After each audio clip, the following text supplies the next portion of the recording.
Hey guys, welcome to Total Time Gaming. I'm Chris. And I'm Jamie. And whilst almost all game development is a collaborative process, there's that tiny fraction of a percent of creatives doing something slightly different. Oh yeah, like what? I'm hoping the script will tell me.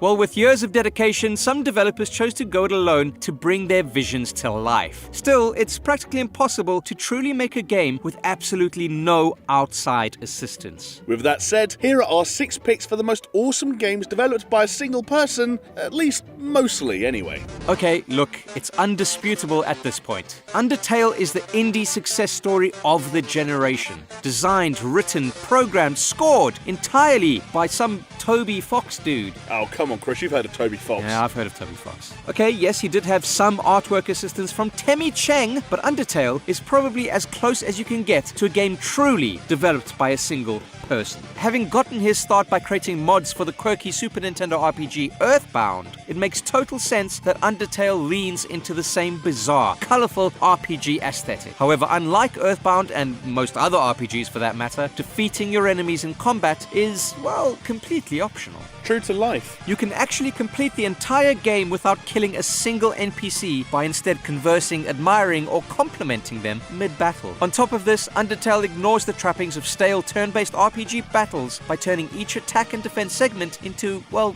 a compelling little minigame. I think the kids refer to it as bullet hell. Minigame. Attacking is a matter of timing, but defending against attacks means completing a bullet hell style gauntlet. Yes, fine. If you're good enough to get those patterns down, you'll basically never have to take any damage ever. So, well done to you, Billy Big Boots.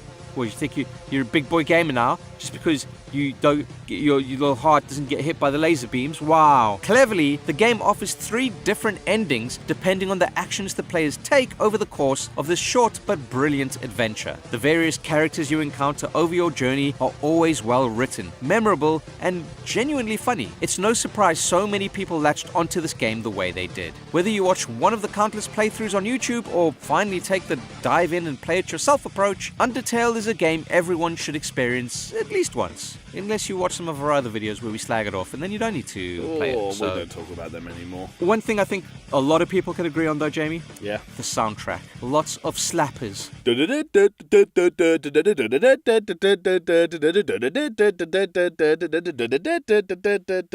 How one person created such a high quality game all by himself, we'll never know, especially because it wasn't technically all by himself. But hey, shush, tell us which of the game's endings you've achieved in the comments down below, or, just post memes about Sans over on our social media, or, whatever. Man, I'm not your mom. When Eric Barone, known online as Concerned Ape, decided to make a spiritual successor to the Harvest Moon series, there's no way he could have possibly known how successful it would become. I mean, especially because, Harvest Moon, right? Right, exactly. Stardew Valley perfectly filled a gap in the market, offering a relaxing farming and life simulator with more traditional gameplay on offer than either the humdrum daily chores of Animal Crossing or the expansive aimlessness of Minecraft. When you inherit your family's neglected farm, you escape the rat race of city life and go to live out in the countryside, where Seth Green and John Cleese...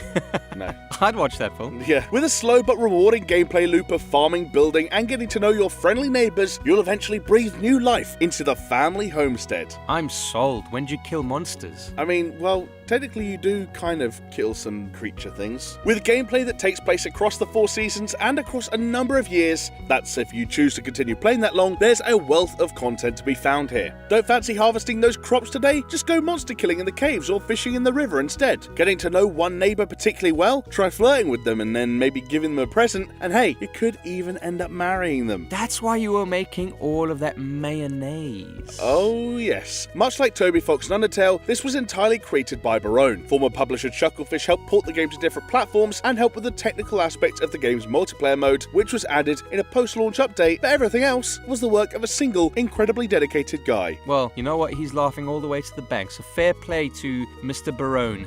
Now, we wouldn't talk about Lucas Pope without mentioning both of his masterpieces, Papers, Please and Return of the Obra Dinn. That's right, a good old 2-for-1. The man's a machine. Now, both games take the basic concept of discovery through the cross-examination of different information and do drastically different things with it. The former puts us in control of a border guard for the fictional Soviet-style nation of Arstotska. You're not coming into the country. Listen, it was the 1980s, and it was a time of political upheaval. That's all you really need to know. Okay. By cross-referencing passports, documentation, and even the word of mouth of various immigrants, you'll be able to determine whether or not someone should be granted access to this glorious nation of Ashoka Tano. Astotska. Yeah. It sounds dry, yeah, sure, but the game truly shines when it fuses narrative and gameplay. For instance, do you choose to keep a family together even though one person's paperwork isn't in order? Or do you stick 100% to the rules in the name of personal security and profit? What's more incredible is that this entire game was inspired by Pope's own passport checking experiences moving between Japan and the US after leaving Naughty Dog to work independently. Yes, that's right, Naughty Dog. If he had stayed, Last of Us Part 2 would be about passports. So inspiration for Papers, Please, pretty self-explanatory, but we're not too sure where he got the inspiration for his second game. Return of the Obra Dinn is a one-bit puzzle adventure taking place aboard the titular ship after a tragic set of events has befallen it. Gifted with a magical stopwatch that allows you to revisit the events of the voyage long after they've happened, and with the power of deductive reasoning and the knowledge of a man, you need to piece together the story and identities of the entire crew along with their fates. Thank God he had the knowledge of a man. The knowledge. Visually striking, Return of the Obra Dinn has some of the strongest storytelling in an indie game and proved Lucas Pope was not a one-hit wonder. You hear that, Toby Fox? To be fair, he did do some music for that thing that Game Freak made that was rubbish. That's not Pokemon. Exactly. The story Monster Town bullshit. And yes, both of these games with drastically different visual styles and mechanics were created by a single person. Hell yeah. Me. No, Lucas Pope.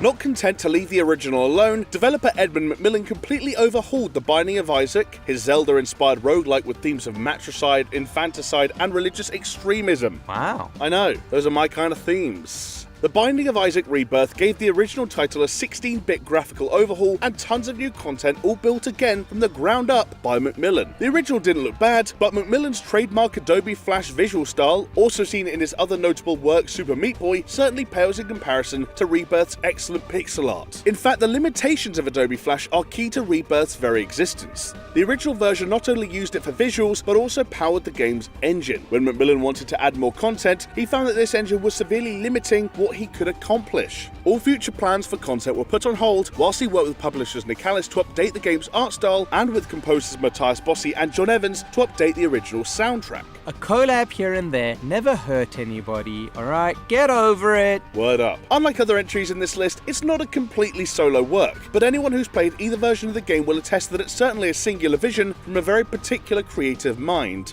Partially inspired by Macmillan's religious upbringing, Rebirth's plot mimics the biblical tale of Isaac. Convinced that sacrificing her child is what God wills, Isaac's mother locks him in a basement and he must attempt to escape by navigating the various dungeon-like levels and obtaining new abilities. The game's serious themes are contrasted against gross enemies, toilet humour, and addictive, tough but fair gameplay. With hundreds of hours of replayability, and no two runs ever playing out the same thanks to the randomization of both loot drops and dungeon layouts, The Binding of Isaac offers plenty of bang for your buck.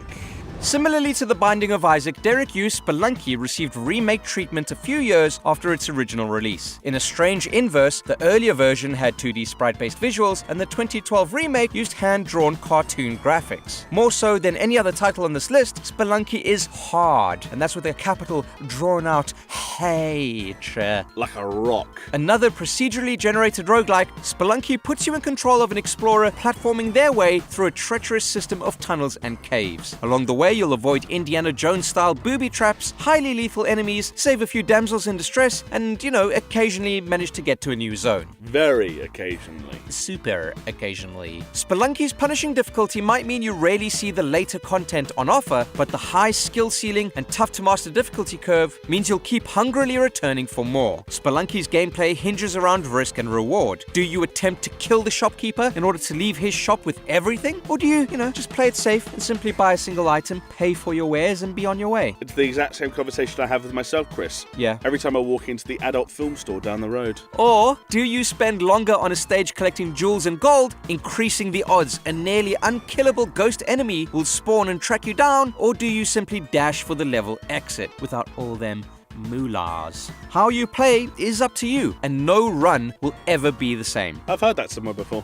Funny that. Derek Yu was mostly responsible for designing this indie classic, but received assistance on the game's programming, and also had 3 composers on board to provide an excellent soundtrack that sounds distinctly like a long-lost, Sega Genesis game, but on steroids. So, Look, it was mostly Derek. He made the game, but you know what? Making a game and making music, that's tough. If you're a glutton for punishment but want a newer take on this formula, keep an eye out for Spelunky 2, which hopefully launches next year on PC and PS4. I'm not holding my breath. No, me neither. Having arguably been the catalyst for a new wave of Western indie development, Braid may be inadvertently responsible for every other game on this list. Bold claim? That's a very bold claim, but you know what? I'm making it. Released in 2008, it was one of the earliest Xbox Live Arcade successes and was primarily created by the infamously reclusive and perfection-seeking Jonathan Blow, of course named after cocaine. Yes, I saw that movie, Blow. Yeah, It was good. Johnny Depp is Jonathan Blow. Braid is both an homage and critique of maybe the single most important game of all time, the original Super Mario Bros. No argument there. With its platforming gameplay, enemies killable by jumping on their heads, and a story involving the rescue of a kidnapped princess, the parallels are obvious. Braid is significantly more challenging than a traditional platformer though, all thanks to protagonist Tim's time manipulation powers.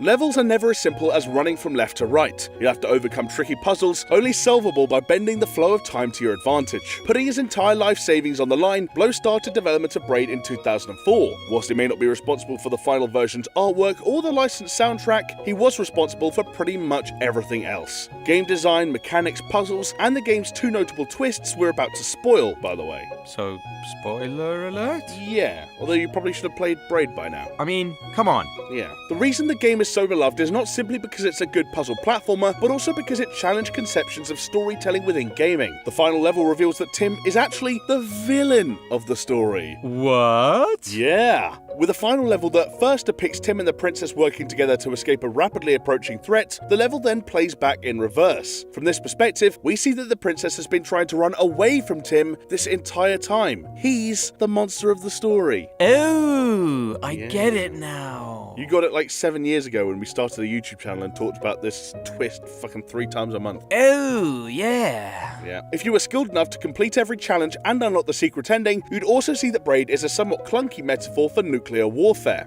There's written text logs that allude to this, and the princess violently exploding when Tim finally catches up to her basically hits the nail on the head. Does it? Does it basically hit the nail on the Well, head? for the most part. It is all up to interpretation, but that's part of why Braid is so brilliant. Everyone seems to come away from it with their own opinion about what the hell it was trying to say, so if you don't have one, you should probably play it.